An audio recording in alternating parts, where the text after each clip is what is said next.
होश में आओ, होश में आओ, होश में आओ, शासन प्रशासन होश में आओ, होश में आओ, होश में आओ, होश में तुमको आना होगा, वरना वापस जाना होगा, होश में तुमको आना होगा, वरना वापस जाना होगा। आज दो अभी दो, वर्षवान नियुक्ति दो, आज दो अभी दो, वर्षवान नियुक्ति दो, आज दो अभी दो, वर्षवान नियुक्ति दो। शासन प्रशासन होश में आओ, होश में आओ, होश में आओ, शासन प्रशासन होश में आओ, होश में आओ, होश में आओ, होश में तुमको आना होगा, वरना वापस जाना होगा। नर्सिंग भर्ती जल्दी करो, नर्सिंग भर्ती जल्दी करो। भारत माता की जय।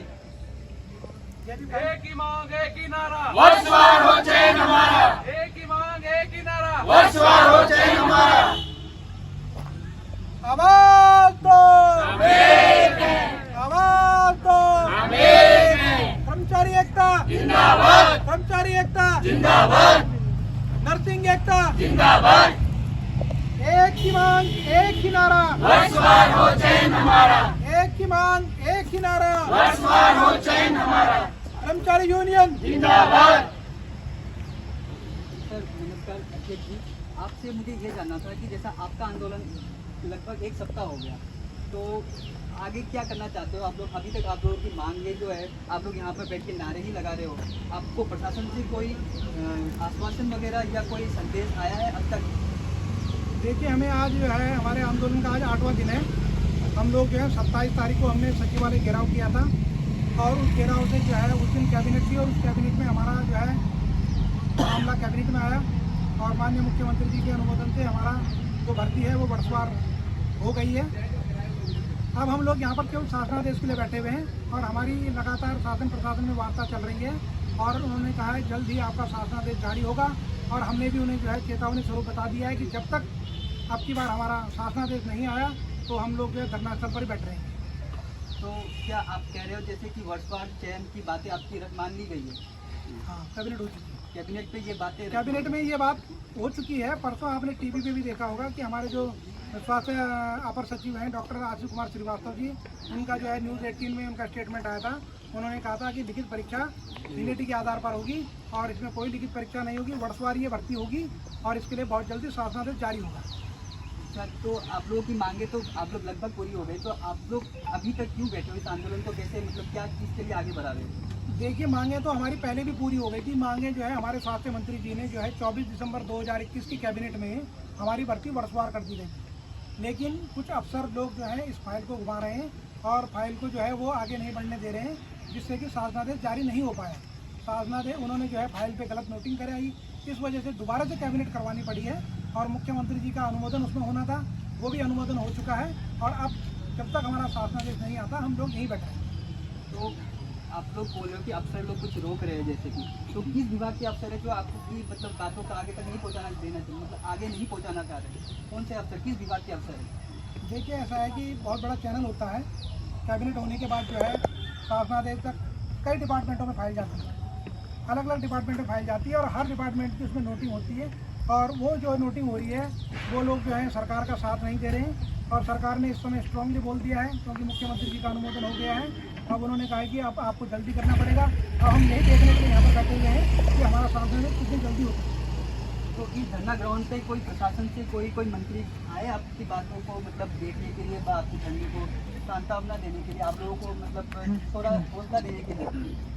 देखिए, यहाँ पर मंत्री जी और विधायक जी या कोई अफसर यहाँ पर कोई नहीं आ रहा है क्योंकि ये जो धरना स्थल है वो बहुत दूर बनाया गया है। यहाँ पर पत्रकार लोग भी बहुत मुश्किल से आते हैं, उन्हें बहुत मनाना पड़ता है और उनको यहाँ दूर भी पड़ता है क्योंकि ये बिल्कुल शहर से अलग जगह है और यहाँ पर जो है बहुत दिक्कत हो रही है। यहाँ पर इतने मच्छर हैं, यहाँ पर रोज़ सांप निकल रहे हैं, यहाँ पर जैसी बारिश होती है तो ये तालाब बन जाता है। यहाँ पर सुविधाओं के नाम पे कुछ नहीं है, शौचालय में सफाई नहीं है, झाड़ियाँ लगातार यहाँ पर बनी हुई हैं, पीने के लिए हमारे पास पानी नहीं है, हम बेरोजगार संविदा कर्मचारी हैं, हमारे पास पीने के लिए जो पानी मंगा रहे हैं उसके लिए भी पैसे नहीं हैं, तो शासन प्रशासन की कोई व्यवस्था यहाँ पर नहीं है। जैसे कि आप सभी लोग यहाँ पे धरने पे बैठे हो, सारे स्टाफ है, आप लोग स्टाफ ही हो, तो स्टाफ बैठे हुए, तो ऐसे स्टाफों की कमी भी हो रही होगी, खलक रही होगी मेडिकलों में, बहुत सारे कॉलेज मेडिकल कॉलेज में, तो उनकी कैसे हो रही है, वहाँ पे काम कैसे हो रहा होगा? देखिए, ये सवाल तो आपको सरकार को पूछना चाहिए कि वहाँ पर काम कैसे हो रहा होगा या काम कैसे होगा। हम तो लगातार 12-15 साल से काम करते ही आ रहे हैं ना। वो सरकार को सोचना है कि हमारे जहाँ पर हमारे कार्यस्थल है वहाँ पर जो दिक्कत हो रही है वहाँ पर कैसे कार्य होगा। अगर सरकार इस पीड़ा को समझती, हमारी पीड़ा समझती और जनता के हित को देखती तो जो है एक दिन में जीव बाहर आ जाता हमारा। और आपसे ये भी जानना था कि जैसे कि आप लोग ये प्रदर्शन कर रहे हो, आप लोग को इतने शहर से इतनी दूर भेज दिया गया है, ऐसी जगह जहाँ पे कोई पहुँचता भी नहीं है, खबरों तक भी पहुँचने मतलब लोग खबर लेने के लिए भी आना नहीं पड़ मतलब आने के लिए सोचना पड़ रहा है कि यहाँ तक कैसे पहुँचे। और प्रशासन को तो छोड़ो, लोगों को भी नहीं पता है आज तक, मतलब कि देहरादून में बहुत सारे लोगों को नहीं पता है कि ये एकता विहार कहाँ है और ये प्रदर्शन हो कहाँ रहा है। तो ऐसे में आप लोग की आवाज़ मतलब सरकार तो छोड़ो, जनता तक कैसे पहुँचेगी? ये बिल्कुल आपने सही बात बोली। तो कहीं ना कहीं जो है सरकार हो, शासन हो, वो हमारी जो है मांगों को या आप समझ लीजिए कि जनता की समस्याओं को दबाना चाह रहे हैं, उनका गला घोटना चाह रहे हैं। आपने ऐसी जगह पे दे दिया है ये धरना स्थल, जो बहुत ही गलत है। मेरा मानना है कि धरना स्थल हमारा परेड ग्राउंड में होना चाहिए, जहाँ पर जनता का आवागमन होता है और वहाँ पर मीडिया भी आसानी से उपलब्ध होती है। मीडिया वहाँ पर रह के कई काम कर सकती है। यहाँ पर मीडिया वाले को अलग से 1 लीटर पेट्रोल भरा के आना पड़ता है। और इस ट्रैफिक में रायपुर रोड में आप देख लीजिए काम चल रहा है, और रायपुर रोड में पूरा परसों रात भी और लगातार 3-4 दिन से शाम को इतनी बारिश हो रही, 2-2 फीट बारिश हो रही है। ठीक है, रोड पे 2-2 फीट पानी है। तो यहाँ आने से लोग बसते हैं इस रायपुर रोड में। और इस रोड पे आप देखिए कि सैंसदारा वाली रोड पे जो आज पेड़ कटिंग हो रही है, रोड का चौड़ीकरण हो रहा है, तो इतना तो यहाँ लाइट है, मच्छर काटे हैं लगातार, लाइट की कोई व्यवस्था नहीं है, पानी की कोई व्यवस्था नहीं है। तो कहीं ना कहीं ये जनता को दबाने की, समस्याओं को छुपाने की बात हो रही है। तो जैसे कि आप लोग के इस धरना ग्राउंड पे आप लोगों को तो ये किराए पे रहना पड़ रहा होगा। बिल्कुल बिल्कुल, टेंट का किराया पड़ रहा है। टेंट का किराया पड़ रहा है, तो टेंट का किराया आप लोग किससे देते हैं?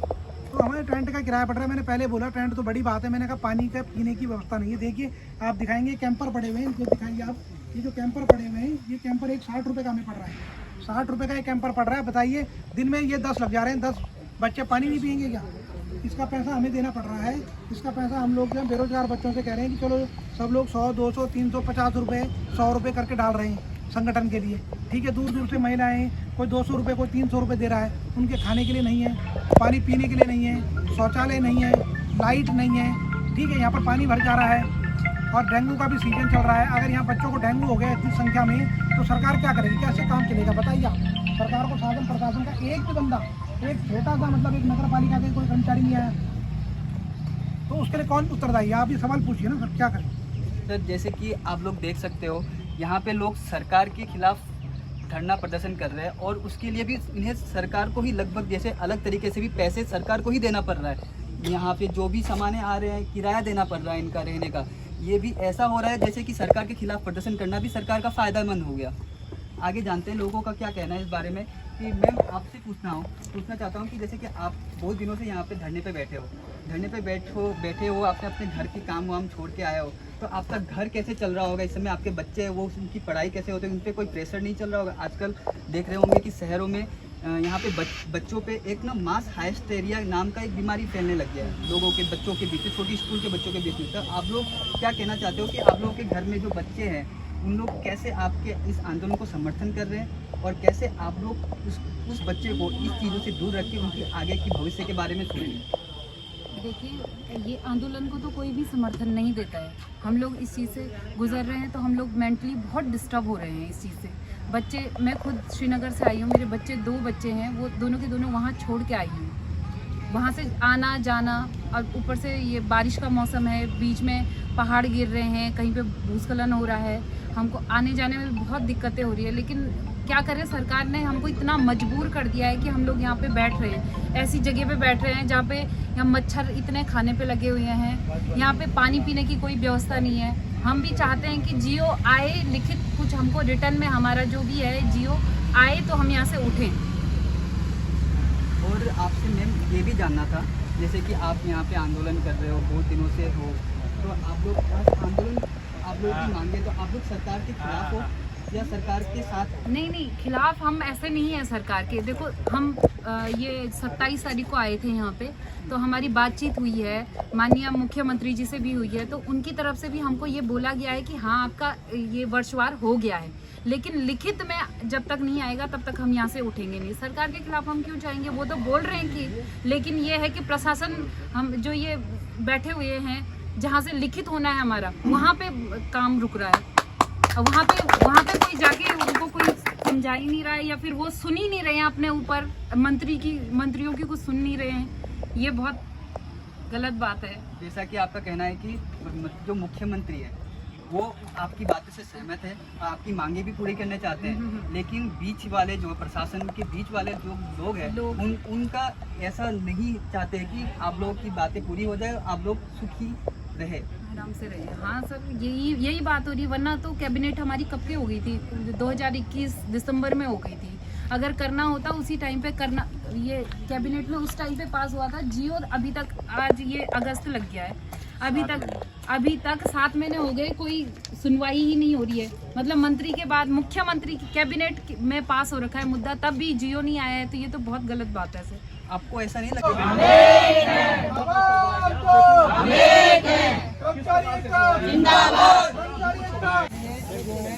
पेपर लीक की भी जो है संभावना है। वर्षवार चयन को लेकर जो ये सारी जो अटकलें हैं ये जो है थम जाएंगी, और कहीं ना कहीं पारदर्शिता से जो है सारे जो है समस्याओं का समाधान होगा। मैम, वर्षवार भर की जो है लंबे समय तक क्या कहना चाहेंगे? सर मैं ये कहना चाहती हूँ कि जल्दी से जल्दी वर्षवार करें, क्योंकि हम लोगों की एज निकल चुकी है।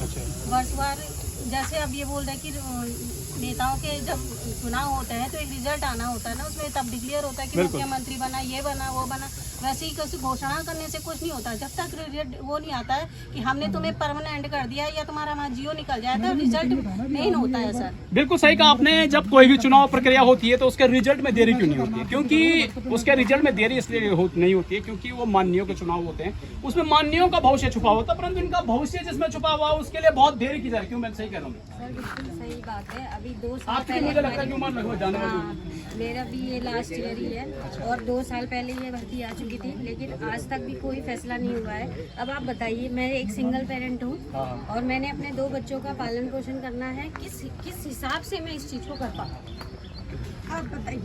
देखिए, भाव प्योर हैं और भावुक होना भी लाजमी है क्योंकि उम्र जा चुकी है, परिवार के भरण पोषण की जो है जिम्मेदारी है।